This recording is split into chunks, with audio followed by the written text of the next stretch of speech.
Hello everyone, welcome back in my YouTube channel शिक्षा वैदिक। I am Priyanka. I hope आप सभी मजे में होंगे, आपकी पढ़ाई अच्छी चल रही होगी। आज हमारा सेल चैप्टर का लेक्चर नंबर 3 है।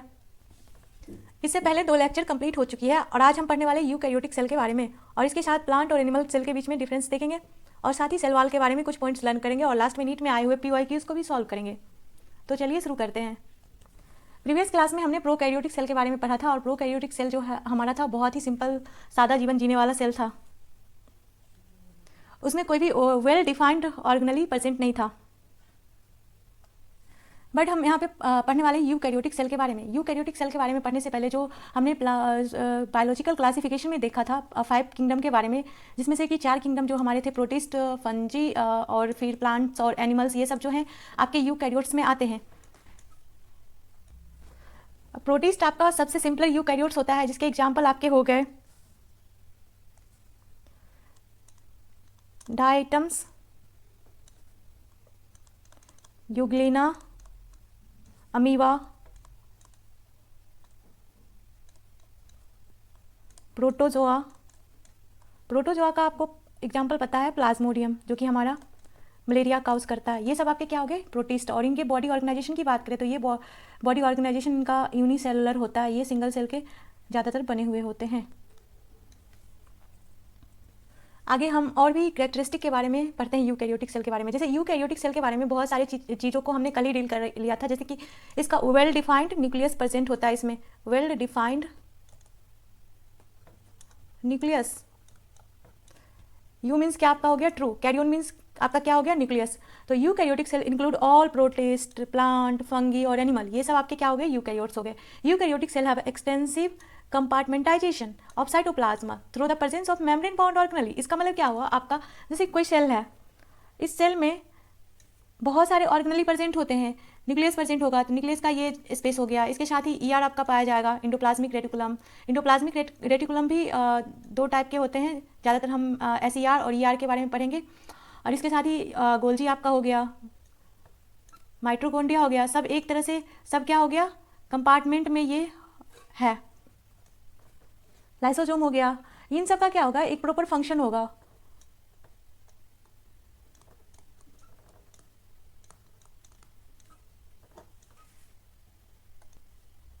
अगर मेम्ब्रेन बाउंड ऑर्गेनेली की बात करें तो जो हमारे साइटोप्लाज्म में प्रेजेंट होते हैं, या सेल की बात करें तो जो सेल में हमारे मेम्ब्रेन बाउंड ऑर्गेनेली प्रेजेंट होते हैं तो वो क्या हो सकते हैं सिंगल बाउंड ऑर्गेनेली हो सकते हैं, जिनमें सिंगल मेम्ब्रेन पाया जाएगा, यानी कि सिंपल इसका एक ही मेम्ब्रेन होगा, इसके अंदर उसका जो भी कंपोनेंट होगा वो प्रेजेंट होगा। और जो आपके डबल मेम्ब्रेन बाउंड ऑर्गेनेली की बात करें तो जिसके पास आपका एक आउटर मेम्ब्रेन होगा और उसके साथ साथ एक आपका क्या होगा इनर मेम्ब्रेन होगा। तो सिंगल मेम्ब्रेन बाउंड ऑर्गेनेली की बात करें तो वो आपके क्या हो जाते हैं Golgi bodies, endoplasmic reticulum, lysosome, peroxisome. और डबल मेम्ब्रेन बाउंड की ऑर्गेनेली की बात करें तो ओवरऑल पूरे सेल की बात कर रहे हैं, साइटोप्लाज्म की बात नहीं कर रहे। ओवरऑल पूरे सेल में आपके 3 प्रेजेंट होते हैं, क्या होते हैं माइटोकॉन्ड्रिया, क्लोरोप्लास्ट एंड न्यूक्लियस। अगर हम एनिमल सेल की बात करें तो इसमें सिर्फ माइटोकॉन्ड्रिया और न्यूक्लियस प्रेजेंट होगा, और प्लांट सेल की बात करेंगे तो इसमें माइटोकॉन्ड्रिया, क्लोरोप्लास्ट और न्यूक्लियस तीनों पाया जाएगा। ये आपके क्या हो गए डबल मेम्ब्रेन बाउंड ऑर्गेनेली हो गए। कुछ ऐसे ऑर्गेनेली भी प्रेजेंट होते हैं जिनके पास कोई मेम्ब्रेन नहीं होता, उनको हम क्या बोलते हैं नॉन मेम्ब्रेन बाउंड ऑर्गेनेली। और non membranes organelle is also present in a cell, वो क्या हो सकता है आपके राइबोसोम, जिसके बारे में हमने कल पढ़ा हुआ है। साइटोस्केलेटन, ये भी आपके जो हो गए इनके पास भी कोई मेम्ब्रेन नहीं पाया जाएगा। सेंट्रियोल्स, ये भी आपके विदाउट मेम्ब्रेन प्रेजेंट होते हैं।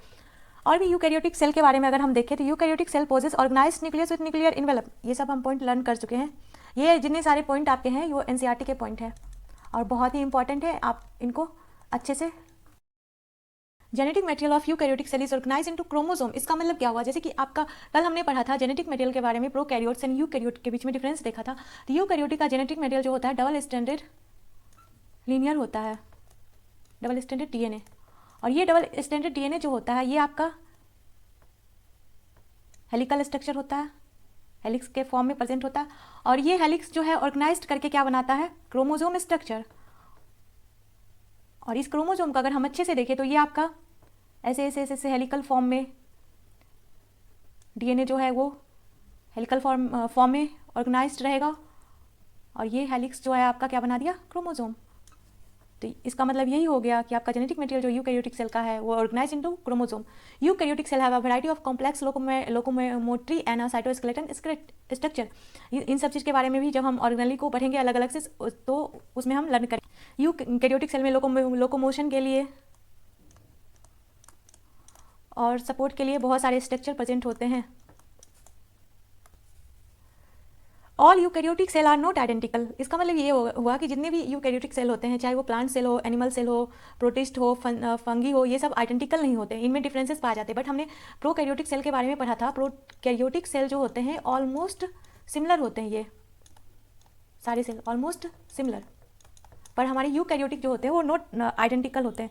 Plant and animal cell are different as the former possess cell wall, plastid, larger central vacuoles which are absent in animal cell. यहाँ पे ये बात हुई कि प्लांट और एनिमल सेल के बीच की डिफरेंस भी देखें तो यहाँ पे हमें क्या पता चल रहा है, जैसे आपका प्लांट सेल है और एनिमल सेल है, तो प्लांट सेल में सेल वॉल प्रेजेंट होगा बट एनिमल सेल में सेल वॉल प्रेजेंट नहीं होगा। प्लांट सेल में आपका प्लास्टिड या क्लोरोप्लास्ट प्रेजेंट होगा बट एनिमल सेल में ये एब्सेंट होगा। वहीं पे हम लार्ज सेंट्रल वैक्यूल्स की बात करें, लार्ज सेंट्रल वैक्यूल वो आपके प्लांट सेल में प्रेजेंट होंगे और एनिमल सेल में एब्सेंट होंगे। यहाँ पे 3 मेजर जो डिफरेंसेस होते हैं प्लांट सेल और एनिमल सेल के, वो आपके दिए हुए हैं। Animal cell have a centroids and absent in plant cell. अगर हम एनिमल सेल की बात करें तो एनिमल सेल के पास क्या है, सेंट्रोइड है, जो कि एब्सेंट है कहाँ पे, प्लांट सेल के पास।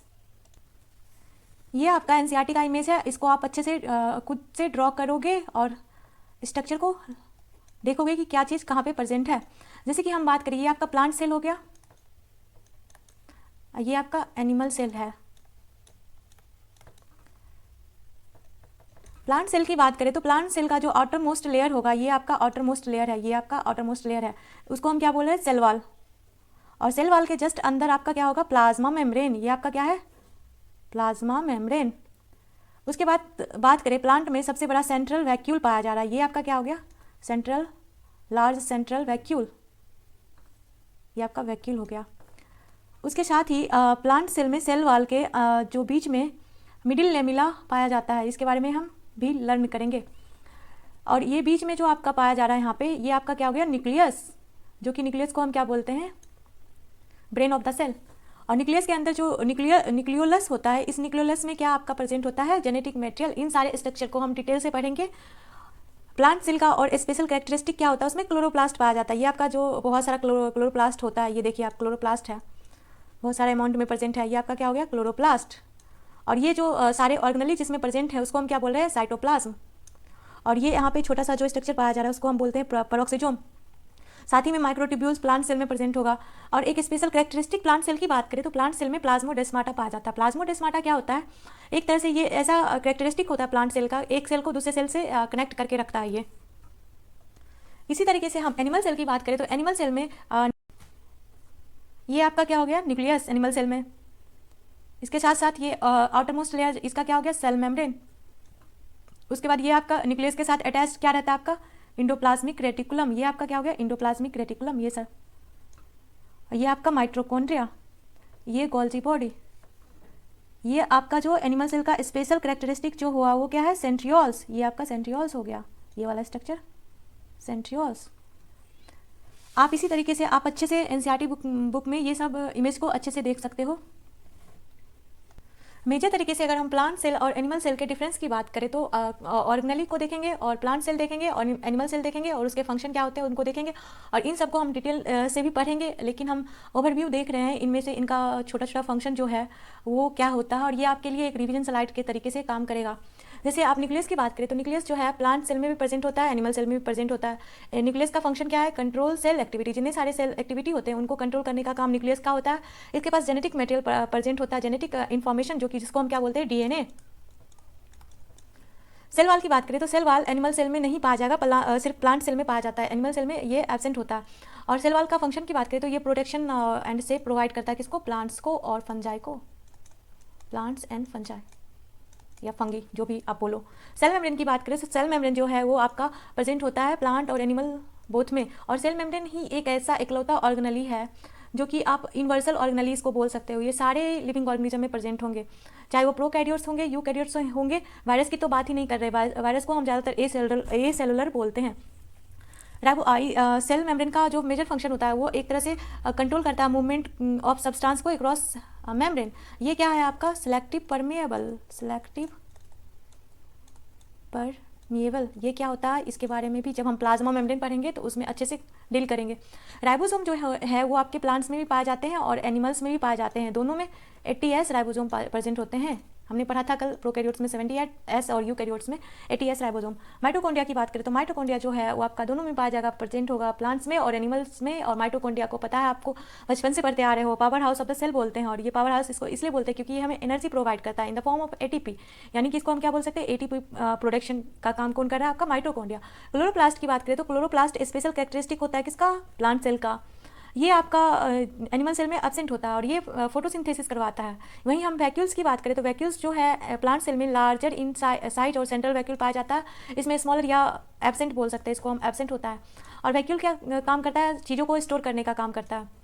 जैसे गोल्जी बॉडी की बात करें तो गोल्जी बॉडी जो है दोनों में प्रेजेंट होगा और इसका पैकेजिंग और प्रोटीन सॉर्टिंग का काम होता है, यानी कि चीज़ों को पैक करके एक जगह से दूसरी जगह पहुंचाना, ये आपका काम किसका हो गया, गोल्जी बॉडी का। लाइसोसोम की बात करें तो लाइसोसोम प्लांट में रेयर पाया जाता है बट एनिमल में जो ये प्रेजेंट है।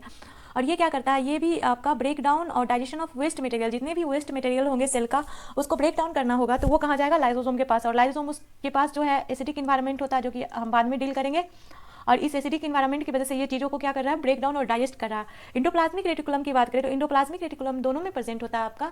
और ये इंडोप्लाज्मिक रेटिकुलम पे जो हम बात करें, रफ इंडोप्लाज्मिक और smooth endoplasmic, rough endoplasmic reticulum जो है वो आपका प्रोटीन सिंथेसिस में हेल्प करवाता है क्योंकि इसके पास राइबोसोम प्रेजेंट होता है। और स्मूथ इंडोप्लाज्मिक रेटिकुलम जो है वो आपका लिपिड सिंथेसिस करवाता है। अगर सेंट्रियोल्स की बात करें तो सेंट्रियोल जो है वो प्लांट सेल में एब्सेंट होता है और एनिमल सेल में प्रेजेंट होता है। और सेल साइकिल में हम पढ़ेंगे सेंट्रियोल का रोल जो कि सेल डिवीजन करवाता है। पैरोक्सिसोम की बात करें तो पैरोक्सिसोम जो है वो आपका प्लांट सेल में प्रेजेंट होता है, एनिमल सेल में भी प्रेजेंट होता है। जो हमने पढ़ा था फैटी एसिड, फैटी एसिड का जो ऑक्सीडेशन होता है वो आपका पैरोक्सिसोम की वजह से ही होता है।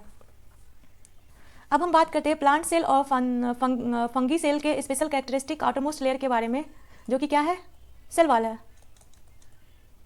तो सेल वाल जो होता है एक तरह से सेल का ये नॉन लिविंग पार्ट होता है सेल का। मान के चलो कि ये सेल है, इसमें से सेल में जो आउटरमोस्ट लेयर होगा, हम प्लांट सेल की बात कर रहे हैं, प्लांट सेल में आउटरमोस्ट लेयर जो होगा वो क्या होगा, आपका सेल वाल। और इसके ये आपका क्या हो गया, सेल वाल। और ये आपका क्या हो गया, सेल मेम्ब्रेन या plasma membrane. Form an outer covering for the plasma membrane of fungi and plant cell, यानी कि हम बात करें सेल वाल क्या करके रख रहा है यहाँ पे, ये सेल मेम्ब्रेन को आउटर कवरिंग प्रोवाइड कर रहा है। यस, इसका फंक्शन क्या होता है, ये गिव शेप टू सेल, यानी कि कोई भी सेल को शेप देने की काम है प्लांट सेल को, तो वो कौन दे रहा है, आपका cell wall. Provide mechanical support, यानी मान के चलो कि मैकेनिकल सपोर्ट चाहिए तो वो आपका सेल वाल ही देगा। Protect cell from damage and infection, यानी कि मान के चलो कि आपका प्लांट सेल बहुत ही एडवर्स इन्वायरमेंट में रहता है, आंधी तूफान बारिश जितने सारे चीज़ आते हैं उसमें आपका प्लांट सेल जो है आउटर इन्वायरमेंट में रहता है। उसके पास ऐसा तो नहीं है कि चलो बारिश आई है, घर है, चलो छिप जाते हैं। वो तो नॉर्मली हर कंडीशन को फेस करता है, तो उसके लिए उसके पास जो सेल वाल जो उसका होता है उसको डैमेज से बचाता है। और बहुत सारे इन्फेक्शियस एजेंट भी इन्वायरमेंट में पाए जाते हैं जो कि प्लांट को इजीली इन्फेक्ट करते हैं। उस इन्फेक्शियस एजेंट से भी प्लांट को क्या कर रहा है, वो बचा के रख रहा है, क्या, cell wall. Provide barrier to undesirable micromolecules, यानी कि मान के चलो कि सेल वाल है, ये सेल वाल है, ये अब मान के चलो ये अगर सेल वाल नहीं होता प्लांट के पास तो यहाँ पे कुछ भी बाहर से कोई अनडिजायरेबल माइक्रोमोलिक्यूल्स भी जल्दी से एंट्री ले लेता, बट ये सेल वाल क्या कर रहा है, बैरियर बना के रख रहा है, इसको एंट्री नहीं दे रहा है। जो काम की चीज़ें हैं बस उसी को सिर्फ वो अंदर आने देगा और जो काम की चीज़ें नहीं है उसको यहाँ पे रोक के रखेगा ये। और अब अगर हम सेल वाल के कंपोनेंट की बात करें तो जो हमारा सेल वाल है वो किस चीज़ से बना हुआ होता है, तो सेल वाल जो है वो अगर अलगी की बात करें तो अलगी सेल वाल जो है वो मेनली सेलुलोज का, ग्लैक्टोन्स, मैनेंस और मिनरल लाइक कैल्शियम कार्बोनेट का ये बना हुआ होता है। सेलुलोज आपका हमने पढ़ा था पॉलीसेकेराइड्स में, सेलुलोज किसका पॉलीमर होता है, आप कमेंट करके बताओ। और इसके बीच में जो बॉन्ड पाया जाता है वो बॉन्ड क्या होता है। इन प्लांट और प्लांट की बात करें तो प्लांट का सेल वाल जो है वो सेलुलोज का बना हुआ होता है, हेमी सेलुलोज का बना हुआ होता है, पैक्टिन का बना हुआ होता है और ज़्यादातर ये सेलुलोज का बना हुआ होता है और कुछ अमाउंट में प्रोटीन्स भी प्रेजेंट होते हैं सेल वाल में। बैक्टीरियल सेल की बात करें तो बैक्टीरियल सेल का सेल वाल जो है वो पेप्टिडोग्लाइकिन का बना हुआ होता है। पेप्टिडोग्लाइकिन क्या होता है, एक तरह से अगर हम बात करें तो इसको इस टर्म को अगर हम तोड़ के देखें तो पेप्टिडो मीन्स क्या हो गया आपका, प्रोटीन या पेप्टाइड। पेप्टाइड क्या हुआ, प्रोटीन। और ग्लाइकिन, ग्लाइकिन हम पढ़ रहे थे शुगर होता है, क्या होता है आपका, कार्बोहाइड्रेट।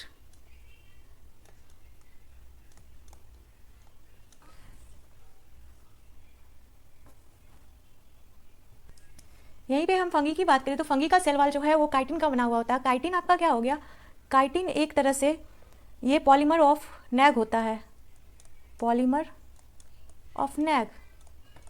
नैग क्या है आपका,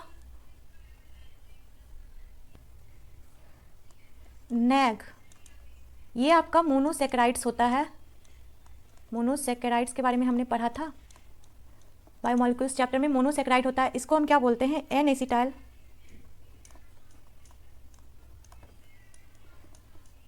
ग्लूकोसा अमीन। तो काइटिन आपका बहुत सारे नैग यूनिट मिलके क्या बनाएंगे, काइटिन। और ये काइटिन जो है आपका फंगी का सेल वॉल का कंपोनेंट हुआ। अब हम प्लांट सेल की बात करें तो यहाँ पे क्या प्रेजेंट होता है, प्लाज्मोडेस्माटा। और प्लाज्मोडेस्माटा कुछ नहीं, एक तरह से ये चैनल होता है जो कि एक सेल के साइटोप्लाज्म को दूसरे सेल के साइटोप्लाज्म से कनेक्ट करके रखता है, उससे जो साइटोप्लाज्मिक मटेरियल जो होता है वो आसपास हो सके। और ये मान के चलो कि ये forming a living bridge between cell. जैसे कि हम बात करें क्या है ये, प्लांट जो होते हैं आपके बहुत सारे सेल के मिलके बने हुए होते हैं। तो इन सेल को कनेक्ट करके रखने वाला जो स्ट्रक्चर होता है उसको हम क्या बोलते हैं, प्लाज्मोडेस्माटा। ये आपका एक सेल हो गया, ये दूसरा सेल हो गया, ये आपका तीसरा सेल है। इसी तरीके से बहुत सारे सेल जो है वो प्लाज्मोडेस्माटा से कनेक्टेड होंगे। और प्लाज्मोडेस्माटा जो है वो ये आपका प्लाज्मोडेस्माटा हो गया, ये वाला।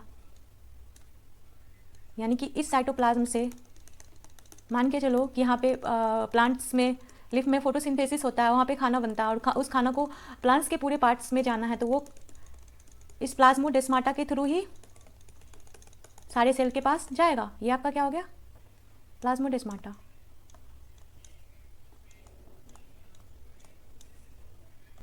आपके एनसीईआरटी में इस प्लाज्मोडेस्माटा के बारे में जो पॉइंट दिया हुआ है वो क्या है, The cell wall and middle lamella may be transverse by plasmodesmata which connect the cytoplasm of neighboring cell। यानी कि ये आपका सेल है और इस सेल का आउटरमोस्ट लेयर क्या है, ये क्या है, सेल वॉल। और ये जो है इसके बीच में जो प्रेजेंट होता है वो क्या होता है, मिडिल लेमिला। और इस मिडिल लेमिला और सेल वॉल को ट्रांसवर्स करके यहाँ पे क्या फॉर्म हुआ, प्लाज्मोडेस्माटा। और जैसे आपको पता है सेल वॉल क्या है आपका,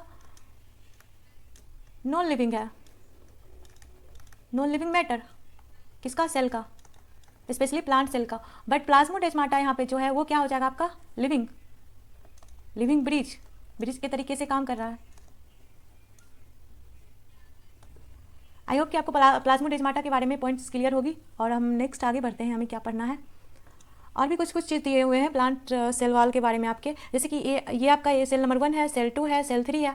और इन सेल को एक दूसरे से कनेक्ट करने वाला भी कुछ मटेरियल होना चाहिए सेल में। तो कुछ मटेरियल प्रेजेंट, ऐसा तो नहीं है कि एक सेल इधर घूम रहा है, दूसरा सेल इधर घूम रहा है, तीसरा सेल इधर घूम रहा है, ऐसा तो नहीं होता है। इन सारे सेल को क्या कनेक्ट करके रखने का कोई मटेरियल चाहिए, तो वो मटेरियल आपका क्या होता है, मिडिल लेमिना। मिडिल लेमिला जो है वो आपका ग्लू के तरीके से काम करता है। जो नेबरिंग सेल जो होते हैं उनको क्या करके रख रहा है,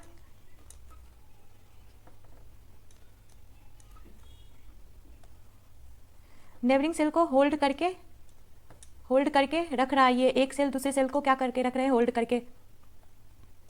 और ये मेनली जो बने हुए होते हैं मिडिल लेमिला आपका, वो कैल्शियम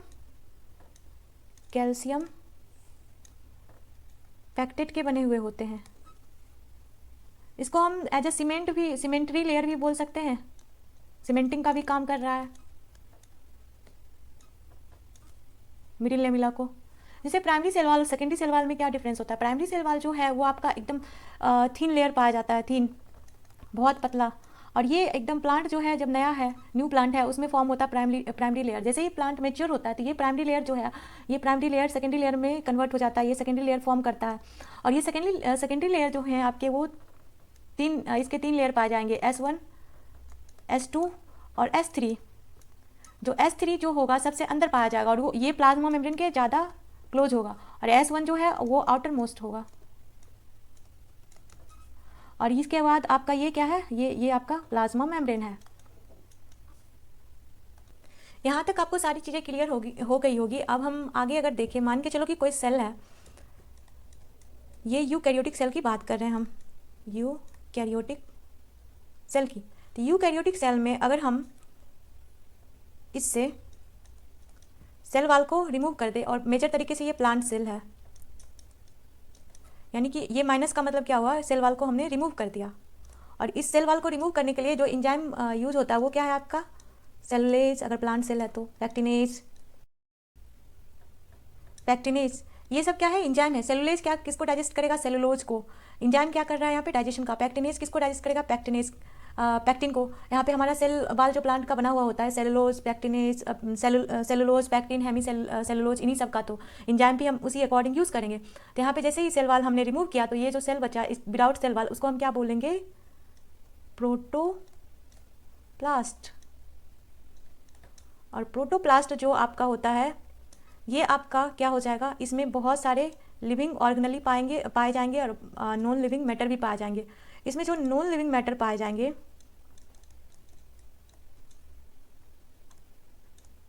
उनको हम बोलते हैं ऑर्गेस्टिक बॉडीज।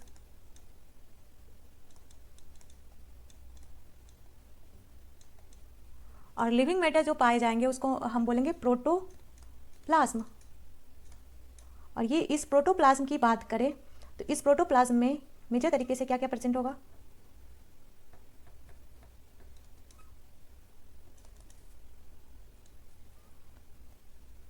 साइटोप्लाज्म और न्यूक्लियस। न्यूक्लियस भी क्या है, ऑर्गेनली ही है। और हम इस साइटोप्लाज्म की बात करें तो साइटोप्लाज्म में क्या है आपका, ये होम ऑफ ऑर्गेनली, जितने सारे ऑर्गेनली प्रेजेंट हैं उसके लिए क्या काम करा, ये होम ऑफ ऑर्गेनली। और इन ऑर्गेनली को हम अगर निकाल दें और सिर्फ ये मेजर तरीके से अगर हम और बात करें, साइटोप्लाज्म आपका क्या होता है, मैट्रिक्स होता है, फ्लूइड मैट्रिक्स। यानी ये वाटर, ज़्यादातर वाटर, आयन, ये सब प्रेजेंट होते हैं आपके साइटोप्लाज्म में। इनसे हम क्या निकाल रहे हैं, ऑर्गेनली को निकाल दें अगर हम साइटोप्लाज्म से,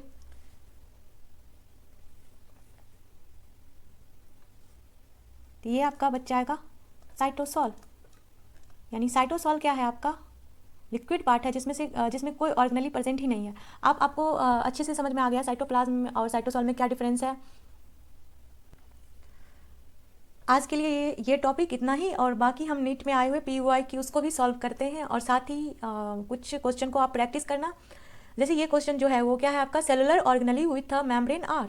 अब यहाँ पे ऐसे ऑर्गेनली के बारे में पूछा जिसके ऊपर मेम्ब्रेन हो, और ये मेम्ब्रेन कैसा हो सकता है, या तो डबल मेम्ब्रेन हो सकता है या सिंगल मेम्ब्रेन हो सकता है। तो बात करें क्रोमोजोम, क्रोमोजोम क्या आपका ऑर्गेनली है, नहीं। राइबोसोम क्या आपका मेम्ब्रेन बाउंड ऑर्गेनली है, नहीं, ये नॉन मेम्ब्रेनस ऑर्गेनली प्रेजेंट होता है। इंडोप्लाज्मिक क्या है आपका, ऑर्गेनली है, और ये किस टाइप का मेम्ब्रेन इसमें पाया जाता है, इंडोप्लाज्मिक में सिंगल मेम्ब्रेन। उसी तरीके से यहाँ पे इंडोप्लाज्मिक दिया हुआ अभी हमने देखा, ये आपका ऑर्गेनल, ये मेम्ब्रेन प्रेजेंट होता है। राइबोसोम जो है ये आपका मेम्ब्रेन इसमें नहीं पाया जाता है। न्यूक्लियस की बात करें तो न्यूक्लियस में भी मेम्ब्रेन पाया जाता है, इसमें कैसा मेम्ब्रेन होता है, डबल। अगर लाइसोसोम की बात करें तो लाइसोसोम में भी मेम्ब्रेन प्रेजेंट होता है, सिंगल। गोल्जी में भी प्रेजेंट होता है, सिंगल। माइटोकॉन्ड्रिया में आपका डबल प्रेजेंट होता है, double membrane, outer and inner. तो ये आपका आंसर क्या हो जाएगा, सी।